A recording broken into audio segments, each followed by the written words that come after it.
మీలో ఎంతమందికి ఈ కొయ్యంగలు తెలుసో కామెంట్ చేయండి. అలాగే నా ఛానల్ ఫస్ట్ టైం చూసినట్టయితే నా ఛానల్ సబ్స్క్రైబ్ చేసుకోండి, సపోర్ట్ చేయండి.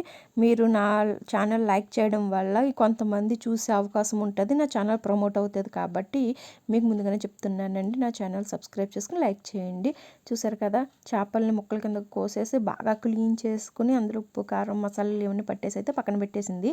కావాల్సిన ఇంగ్రీడియంట్స్ అయితే ఇవి అక్క చేస్తుంది. అంటే మా ఇంట్లో ఆల్రెడీ మీకు తెలిసిందే కదా, నాన్ వెజ్ అయితే ఉండదని చెప్పి అక్క చేస్తుంది. తను పాపం వీడియో తీసి అయితే పంపింది. అంటే నేను ఫస్ట్ టైం వింటున్నాను, నాకు తెలీదు కొయ్యంగానే చేప కూడా ఉంటుందని తెలిసి యాజ్ టీస్గా మనం చేపల కూర ఎలాగైతే చేసుకుంటాం అదే విధంగా చేసింది. కానీ ఇవంటండి వేపుడు పెట్టుకోవాలంట, లేదంటే ఇగురు పెట్టుకోవాలంట, పులుసు అయితే పెట్టుకోరంటండి.